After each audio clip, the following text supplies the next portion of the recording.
Good evening. I hope everybody had a sumptuous meal tonight.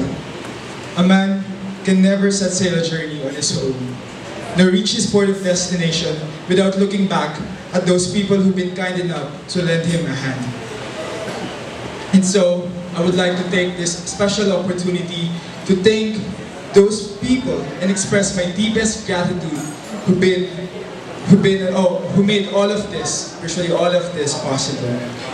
I, the Cadet Kempis Alexil D, the President of Batch 7, Postville, together with Postville and STX Marine Service, or also known as Batch Halcyon, would like to express on behalf of 106 Cadet both deck and engine our deepest thanks and gratitude.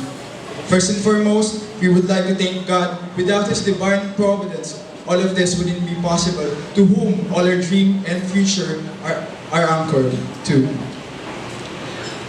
Thanks to our Department Manager of STX Marine Service, Mr. J.Y. Son, and our STX Country Representative, Mr. Yun Holly. Thank you, sir. Thank you so much, Captain Gaudencio C. Morales, the Postville Maritime Training Center and Ship Management Corporation President, and his wife, or also his better half, and the Vice President of Postville SMC2, Madam Divina A. Morales. Thank you, ma'am and sir. Thank you so much. Of course, our sincerest thanks to Captain Leonardo A. de los Reyes, of Postville Maritime Training Center General Training Director, and all of its staff members in partnership with Postville SMC family. Our Cadetship Coordinator / Advisor, Engineer Edwin Valera, and all of our instructors and seniors who shared their time, knowledge, and dedication to mold us to be the world's best. Thank you, Ms. Joanna M. Valenzuela, Ms. Eileen B. Morales Nahar, Ship Officer Dennis C. Balinas, Second Officer Roy Anthony R. Aliento, Second Officer Marlon D. De Feo, Second Engineer Miguel B. de los Reyes, Second Engineer Franklin B. Tabilin. Those persons I might not be able to mention, but I'm sure that my deepest gratitude will also be extended to all of you. Again, thank you so much and God bless us all. Maraming salamat po. Thank you very much, President Alexil Capiz. And now let us hear another message from our Postville Maritime Training Center Director, Captain Leonardo Del Reyes.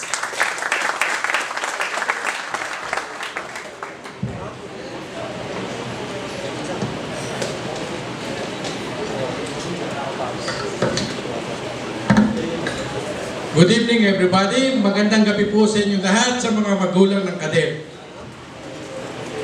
Good evening Mr. Son. Good evening Mr. Lig. Good evening Captain Morales and Mrs. Morales. And good evening to all my cadets. What I can say is congratulations cadet. You have finally done it. It's all over, or it's the new beginning.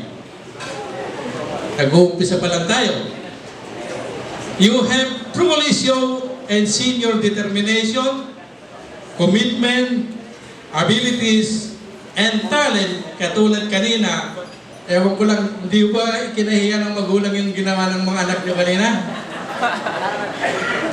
I hope so, huwag na po. Kung kami po wala yung nag-aaral, we are all studies, meron din po kami konting sosyalan. Katuwaan lang po yan. That you to succeed in your future career.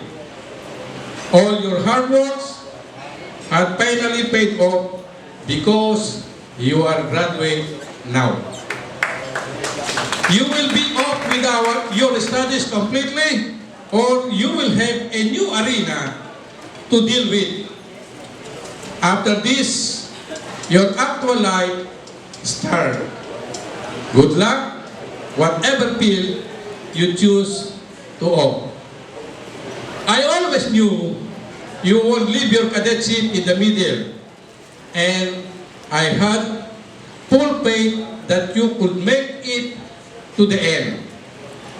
I am here to encourage and guide you with all possible means wherever and whenever you need it.